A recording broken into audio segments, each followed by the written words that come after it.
Welcome back to the Pretty Weird Podcast, where we talk about a whole lot of pretty weird shit. I'm PW, of course. I got Big Bra Streets with me, and we do have a special guest in the building, VegaDaDon. What's good with you? What's up, guys? What's up? Good. What's good? We got to give him a proper introduction, man. Like, a lot of people don't know, but this is really the cause for a lot of people in my city. I can't speak for other cities, but my city. A lot of rappers wouldn't even be known in my city if it wasn't for him. Real talk. I'm one of them. I can say that. You know what I'm saying? Like, a lot of us would not be known if it wasn't for Vega, man. In some shape or form, he had his hand in everything in the city. He either connected you with somebody. That's how you heard him on the radio, or this person got to meet this person. It started with him. You know what I'm saying? Real talk. VegaDaDon, man. I appreciate that. Even though, you know what I'm saying, you're giving me more credit than because it had to do with you guys' talent though too. You know what I'm saying? I just didn't walk anybody through the door. So you got to give yourself, the props and everything in the beginning. But y'all just made my job easy. You know what I mean? So definitely. But I appreciate that. Much respect. You already know, man. You one of the pioneers to me. You molded me. I can say that. When I met him, I wasn't even doing music. You know what I'm saying? Like, I just used to freestyle on the block. Was the one that everybody used to want to hear rap. You know what I mean? And then ran into him. My mama met him. I remember him walking in the living room. Like, I remember the whole first time I met him, bro. You know what I'm saying? Like, I remember he walked in the living room, like, let me hear something. I rap for like an hour, just freestyling. He like, I ain't writing shit. That's when he taught me. He taught me about I need to write songs. He taught me about where the bridges go, where the verses go. You know what I'm saying? Like, yeah, I learned that from Vega. So Vega, where you from? You out here in the city? I'm originally from Richmond. VA. But I did my internship. I was in the radio. Family was in the radio as far as I can remember. And when I got older, I decided to leave Richmond. It wasn't because I felt like I was better, but I felt like I had to grow a little bit more when it comes to this music thing, you know what I'm saying? And, you got people in your ear telling you what you want to hear instead of people telling what needs to be heard. So I had to step outside my comfort zone. And, did my internship for Sony Records, came back to VA. That's when I ran to the streets and stuff like that. And, I just started working with the artists there. And then I ended up leaving again, Philly, New York, Staten Island, where else? Atlanta. He left. I had to get outside the city, So, but home is always Richmond, VA when people ask me. Okay, great. So what do you actually do, like, right now? What do you do? What you're doing now?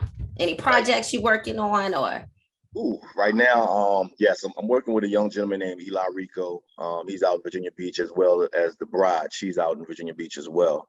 Working with those two. I just recently moved back down here to Atlanta, actually, like last Saturday.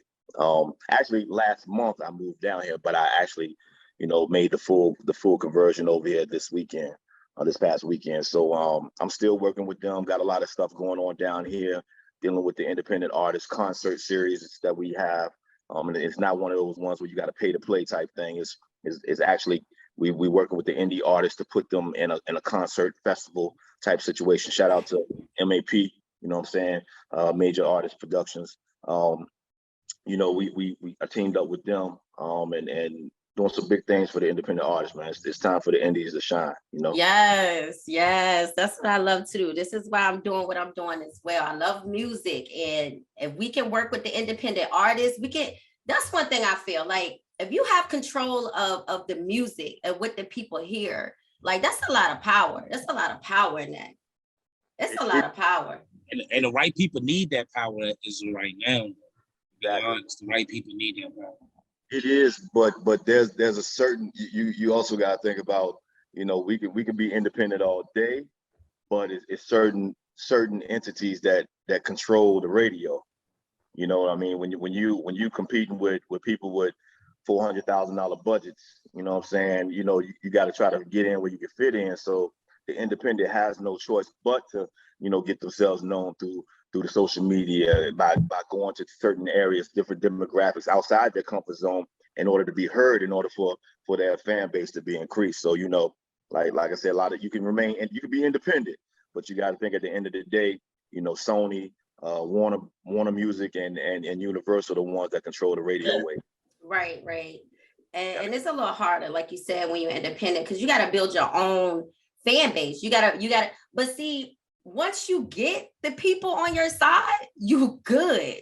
And this is why it's always important to move around like you did. You got to bounce around in different cities, different states, because for real, where you're from, they're probably not going to give you all that love. For real. Let's just be honest. To be honest, it's always where you from is always damn near the last place to be. Yes, they're gonna jump on the bandwagon once they see you at a certain point. They're not like, oh yeah, that's my nigga. I know them. Yeah. Prime example, D'Angelo. I remember when they was throwing trash at him at the talent shows at Thomas Jefferson.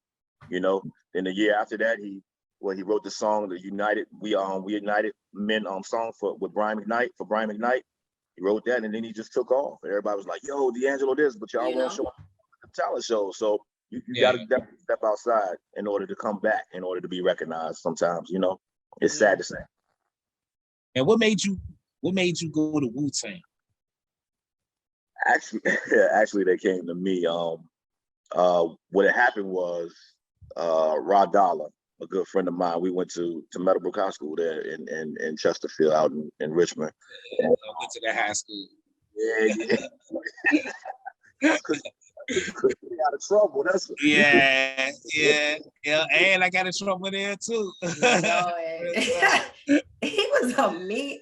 Yeah, when I first met him, he was a hard head, actually.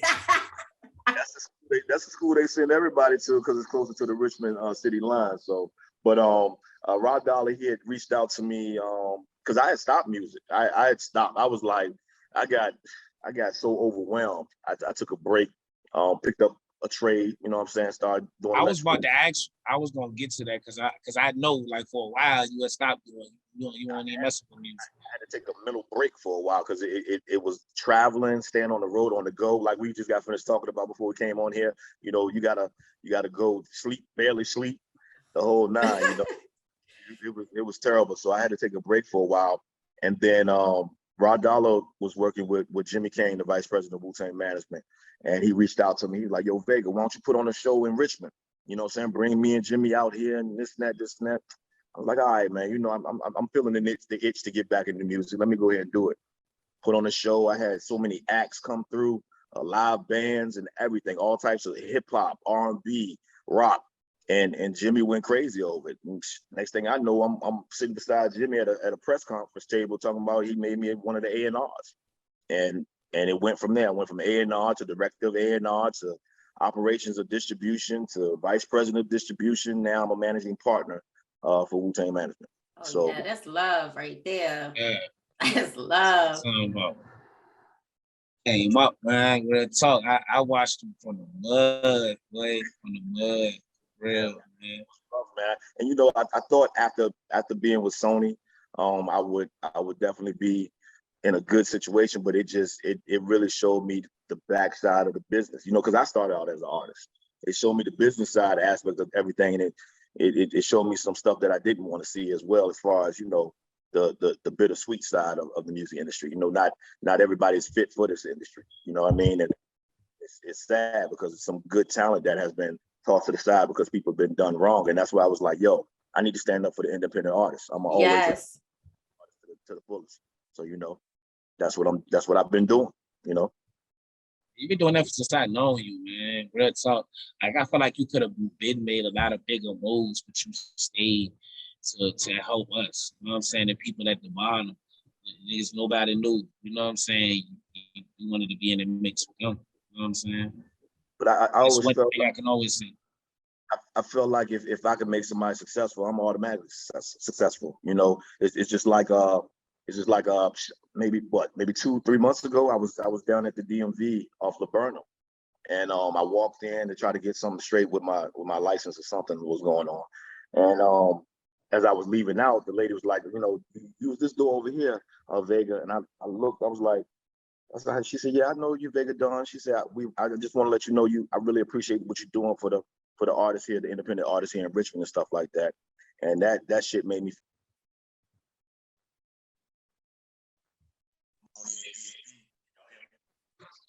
I can't hear you. Hold on, he went out. He had a phone call. Oh, Yeah. Can you hear me now? Yeah, okay. Okay, all right. Yeah. Because just being out there and I'm just doing a regular thing and somebody walking up to me and showing me appreciation, that meant a lot. Then that's more than money can even put a price on. You follow what I'm saying? So it lets me know I'm making a little bit of noise, but I need to make sure VA is good before I leave. I tried to make that happen and I'm still working on it. You know what I'm saying? Wherever I go, VA gonna be with me, regardless. understandable. That's a super bad, man. I want to know, have you smoked with Method Man yet, man? That's what I want to know, man. You tripping, bro? You gotta get me that. Let's get the interesting questions. Let's get that. You want to change my life? Get me in the room with Method Man and look like that's it. You feel me? Well, I gotta smoke too. Then if he go, I'm coming. So I gotta smoke with Bell one time. Well, him and Redman was just there this past Friday, right? I think at Browns Island. They was down there. Browns Island. Yeah. 7th Street Life, all of them was down there. Nappy June is down there still. He lives out there in Henrico, I think. June lives down there. He all from Staten Island. You know what I'm saying? So definitely. But yeah, Red and Meth was there Friday. I think at the Art of Noise situation. That just passed last Friday. Actually, I'm sorry. Last Friday. So yeah, but. Nah, I think I'm about the only one out of the executives. Yeah, I know, man. You don't smoke. He don't smoke. You always been that way, though. He always been that way. This ain't no facade. He always been. They smoke enough for everybody. You can walk. Oh, you don't smoke? He knows smoke. Oh, God. Okay. That's why you didn't smoke with him. All right. Yeah, I knew the answer to the question, but I just had that. I stay away from the green room. Situation. Hey, what you think is the hardest thing for artists to get in the industry? What you think as of now in today's time? Because I know back in our time it's different in today's time. Two questions. Yeah. What you think is the hardest thing for them, and what you think the thing that they could use but they overlook, like they ain't taking advantage of? Free game. That I got the answer for both of those questions is the same thing, and I would say that the budget, the money, it depends on where you put your money at. Like you can easily invest your money into pushing yourself, marketing yourself. That's the main thing. You got to market yourself. You got to make yourself available. You got to introduce yourself, a package of yourself to the world. Yeah, that's how you bring them towards you. You gravitate them towards you. A lot of artists put their money into the wrong things and then get mad when it don't work out.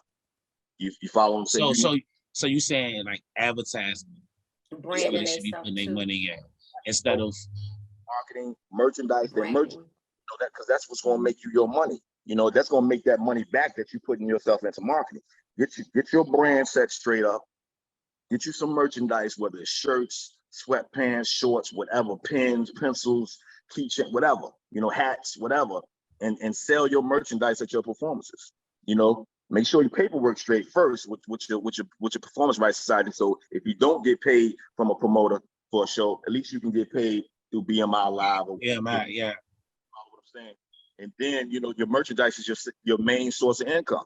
You know what I'm saying? I was hollering at Ricky Batts this morning. You know what I'm saying? He out in Brazil, he out in Bogota. He in Colombia now. He just traveled. He just left, and he landed. And first thing he had right beside him, he showed on his live his bag of merchandise, his shirts, everything. You know what I'm saying? He going to Brazil. He going all over there. That's what you got to do. People like tangible things to take with them to remember you by. That's where the artist goes wrong. They want to go ahead and put money into buying $700 jeans and tennis shoes. Yeah. Forget looking the part. That looking the part is gonna get you broke, because when that person comes to you, be like, "Yo, I can work with you. I do this. You can, shit. You got so and so for your marketing budget? No, I ain't got that. But you wearing $700 pants, bro. Come on, $700 you could have used towards your marketing. hustling backwards. You see what I'm saying? So that's what I would say. That's the thing that hurts artists, and that's the thing that can help them. Put them on top. It's all you think. You gotta think business when it comes to this. You're a brand now. You're a business. You're a machine. You're a company. You can't think the street is how you got to operate in this business, because it will swallow you up and spit you out. So what about the ones who don't got a budget? Like let's say the cat 5. You know what I'm saying? Let's say he, getting a BMI, getting your song choice, all that.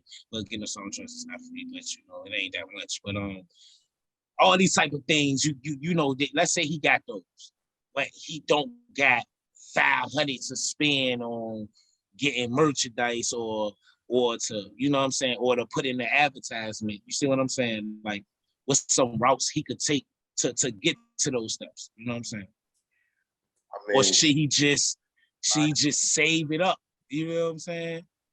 Find an investor, somebody that believes in you. You know what I'm saying? Somebody that can help you get started. Look at Chance the Rapper. You know what I'm saying? Look how even though his parents was loaded, but they fronted the money for him to get started. You follow what I'm saying? Look at PrettyWeird. He had an investor put up $60K for him to get started. You follow what I'm saying? It's different avenues that you could do, but you got to believe in yourself first and foremost before anything. Because if you don't believe in your craft and your talent, there's no way you in the world you're gonna be able to sell yourself to an investor. You follow what I'm saying? And another thing is, another thing is you got to stay on focus as an artist. You can't go out here and do what these artists that have made it do. You can't put out a mixtape every week. You can't put out a new song every other month. You gotta take one song that you believe in once again, because if you don't believe in that song, nobody else will. You take that one song you believe in and you push that joker for 6, 7, 8, 9 months, almost up to a year.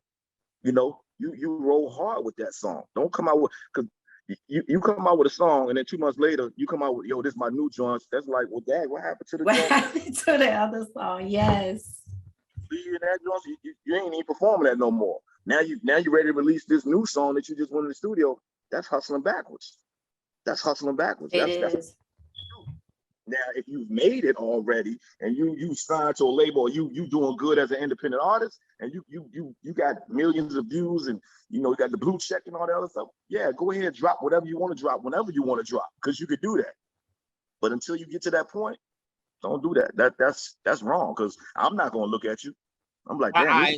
This is also another question though. How that artist know that's the song, that song he should be? Because let's say he got 10 songs, right? Let's say the artist got 10 songs, and he put out, and he could drop all 10, or he could drop 4, 5. You feel what I'm saying? But let's say he picked one song and he pushing it for the first 6, let's say the first 3 months. What type of response should he be looking for to know if he should keep pushing that song or go to something else? Because not every song gonna work. You see what I'm saying? First and foremost, what I would always do with you guys' music, I let the kids listen to it, because those are the ones that's gonna tell mommy, yo, I want that album. Can you download that for me? Or can you buy that for me? Kids will always be the honest way to go. If kids like the song, they dig in the music, then you definitely got something. You know what I'm saying? Not only kids, but strangers. We go wrong by having our friends and stuff. Yo, what you think about this, man? They're gonna tell you what you want to hear. Right. You don't need the yes men around you. Forget all that stuff. You know what I'm saying? What you need to do is hold a listening party and invite a bunch of strangers in and play your music. Let them choose which one is hot and which one is not, because they're gonna give you. They don't have no connection to you. They don't owe you nothing. You give them serve them some drinks and some food, some snacks. Have a listening party for a bunch of strangers. Yo, tell me what you think about this in a studio session, and they're going to give you your honest opinion, and you have choices then. They may like 3 of the songs out of the 10. They may like 1 out of the 10, but that's going to be the honest choice. Honest choice. You know what I'm saying? You have options then. They're going to let you know, and that's the ones you should go with. Right. I only ask that. I'm only asking these questions for artists that, you know what I'm saying? Like, because I know a lot of artists that's nice. Some of them is dead serious, but don't. It's so many lanes and avenues. Like when we was doing music, bro, it was couple lanes to really get on, and it was a blueprint. Like it was a certain way you had to go to get to the next level. Now it's so many lanes, so many avenues, bro. You can pop, you can literally become famous overnight. It could take you 6 months, it could take you 2 years, it could take you 10 years, it could take you 3 days. Right. Now sign. You see what I'm saying? So I could understand a kid who wouldn't know which route to take. What should he do? So he just started putting out a bunch of music, hoping, he gets some type of traction or people like it. And you see what I'm saying? Like he think that's the avenue to go. Just put out music until he build up a bigger fan base. You see what I'm saying? Right. And that's definitely understandable. But the main thing is you got to think about is nowadays the music industry has become impatient. Like artists automatically think, yo, I put this out, yo, I need to get on, because if I don't get on with this song, then I need to do something else, or I need to, make another song. And I understand that, but it's not that way. When what has happened was when the A&R was removed from the record label, the A&R, dictates what sounds good, what should be played. When their A&R position got erased from the whole record label music industry situation, it created social media. Social media took over, and social media is now the A&R in a sense. Social That's media. a jewel for you. Yeah. Everybody listening, y'all should understand. That was a jewel. It's not hot. And you can become Instagram famous overnight. You follow what I'm saying? Like you said. But what I think needs to be put back in, just like R&B needs to be put back in the motion. Love needs to be put back in the motion. Right. But honesty need to be put back in, because with social media, you get a lot of people that just ride the bandwagon. You're not telling you fully, yo, bro, this shit is garbage. Trolling is it's real big nowadays, and like people do it to be funny. That's what really trolling is. They act like they like something to be funny, or say they don't like something just because, like, and we was growing up, that was hate. Feel what I'm saying? But now it's just called trolling. That shit is so big that people who shouldn't get recognition become famous from trolling, from people being funny, and people who should get the recognition don't, because you can't. It's nothing to troll. Right. See what I'm saying? Like, and that hurt social media. I see where he's going with that. You see what I'm saying? So it takes away the love factor, the honesty of, this person is really nice. That was funny, bro, but that's not a hit. You get what I'm trying to say? Like, we do need that, because you got kids who gonna follow the bandwagon. So if a kid see a person jump off a building and become a millionaire, somebody, and then let's say another person on a motorcycle off a cliff and become a millionaire, what do you think the next 5 or 6 kids is gonna do?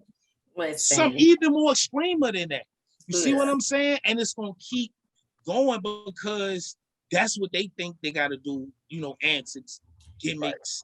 You know what I'm saying? Beefing with people. They think they gotta do this. And that's what's going on with these women too. This is what's going on with the women. You can use that as the prime example, because we all know sex sells, when it comes to the music industry and stuff like that, So they see this going on. They see women that's rappers or whatever. They see how they're carrying themselves or in that manner, and they blowing up for that. You know what I'm saying? And so they coming up, oh, I got to do this too. I got to do that too. So it's the same type of thing. I'm telling you, it's the same type of thing. Are you right? It's the same thing. What they don't see is the business side of things of those women, such as your Cardi B's and your Nicki's and everybody else. You know what I'm saying? They don't see that those are real business women. They handle the business. Now, what was done on TV is TV. I tell everybody that. That's TV. It's just for show. It's to catch your attention, to draw you in. But behind them scenes, I guarantee you that their contracts are signed, documented, papers. They make sure that money in their hand before they walk through the door. Their business is tight, and that's what makes them more popular. You know what I'm saying? They know how to handle business along with that image. Right. Now, go ahead. No, I was gonna say, like, back to independent artists, when they out here trying to make do you recommend that they do like perform live performances, in their city, whether it's open mic night or, or do you just don't you recommend no open mic night, no, none of that, just actually go to a showcase type of thing? Like, what do you think about that? I think everybody has to practice. You have to perfect your craft. I knew he was about to say that. Thank you. Thank you. No, because I told you I was taught by him. So like, I knew what he was going to say. That's why I was trying to hold it in. Like, he was going to say, like, look, talent shows is really practice. That's exactly really what they supposed. So if you never performed before, those are good places to perform to get the stage right off you. You know what I'm saying? Like, I'm gonna let you answer. Yeah. I was. Stage presence and perfection. You follow what I'm saying? It's just sharpening yourself, sharpening your skills. Like you should also take people with you that's going to be able to critique you on what you did. Oh man, you stood around too much on this one. You need to move the crowd a little bit more. Oh man, you need to get down and interact. If you're doing a love song, get down and interact with the young lady around you that's going to sharpen you and make your performance better. So yeah, there's nothing wrong with doing open mics. There's nothing wrong with doing, shows and stuff like that. The only thing I say to stay away from is the ones that don't give you anything. Like if you have to pay for a show, make sure you're getting a payout. Zulu told us that one. You know what I'm saying? Don't Big Zulu. Shout out to Zulu, man. He's like, don't have them doing shows and they ain't getting nothing out of it. You making them pay to perform and they're not getting nothing out of it. They're not getting no marketing, they're not getting no cash prize. You're just making them, and I've seen that here in the past. I've seen that here in Atlanta. I'm gonna keep the DJ's name under disclosure. Yeah. I ain't gonna say, but I went to an event and it was at a strip club. And they had the artist had to pay $40 to get in the door. And then they had to pay another $300 to perform on stage while the dancers were. They came up. So I walked over to DJ. I was like, yo, what you giving them at the end of the day? Radio promo, something like that? He's like, nah, I'm not giving them nothing. I said, so you mean to tell me they got to pay $40 at the door, plus they got to pay $300 to get on stage and dance while the dancers dancing around and perform while the dancers dancing around? He was like, yeah. And he had like 17 people. Dang. I need to come up like that. Just one. I couldn't even do that to people. That's damn near. Nah, I know. Bruh. And I was like, yo, no payout, no nothing. So stuff like that's got to change because you just getting over right there. You're not giving them nothing. You're not giving them a shout out on the radio the next day or nothing. Yeah, nothing. Exactly, man. Just to get up there and perform, that's crazy. So when I see stuff like that, I take into consideration, as an artist, I put myself in the artist situation. I want something. If I pay, I'm gonna want something. It's better be a prize at the end. It better be $1,000, even a chance to win something. Because I want something out of it. You got to give them a payout. As you should, though. As you should. You put all that hard work into the studio and everything. Yeah, you should definitely get something out of it. We get into the other side where you have the artists be like, yo, I don't pay to perform. I get paid to perform. Yeah. Well, my response to that is, it's hard to book major acts and get paid, them to get paid to perform.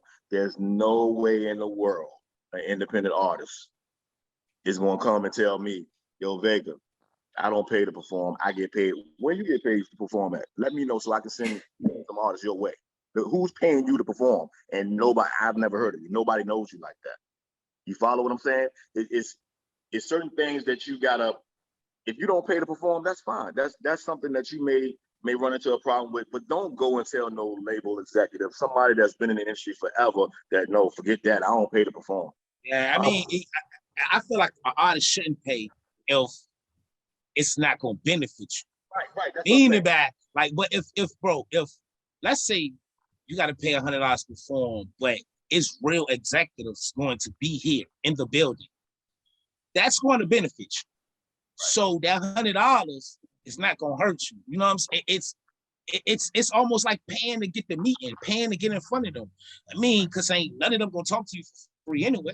You either going to be making them some money so they see that they can make money off of you, or you paid somebody, or you just luckily that cool with somebody that got you in front of them. But it's not going to just, it got to be some type of business exchange for them type of people to sit down with you anyway. You see what I'm saying? So You also got those same artists that won't pay $100 to perform in front of executives or somebody that can benefit them, but they'll go pay $1,000, $1,500 to open up for Jeezy or somebody who they will never talk to, will see, to open up for. I'm glad you brought that up. I'm glad you brought that up because we ain't got long. I don't want to keep you that long. We got like 7 minutes left, man. But I wanted to ask you about that. Artists who pay for performances, like to open up for artists, is that more beneficial than, let's say, finding a showcase with executives or trying to go to a record label and demo your music? You know what I'm saying? Paying to demo your music is, which one of you avenues you think could get, is better for artists? And Okay, go ahead. I was just gonna say, while you're answering that, also I wanted to throw in like, you know how they pay for features. Let's talk a little bit about that too. All of that is included. Go ahead. I know we short on time, so I just want to. You're good. So to pay to open up for an artist, no, it's not beneficial. And the only reason why I say that is because that artist is there under contract himself. You follow what I'm saying? That artist is being paid to do a performance and move on to the next city. He's not worried about who opened up for him. He's not worried about trying to sign anybody that opened up for him or talking to anybody that opened up. 9 times out of 10, you're going to go on, then they're going to walk your ass off the stage and put you back in front or put you in the VIP section while he go on stage. You're never going to talk to him, see him, take pictures, meet, greet, whatever, unless they have some type of special thing where you can meet and greet him before they get on the stage. So paying money is just to open up for artists. It's just something to put under your belt. It's like to add to your resume.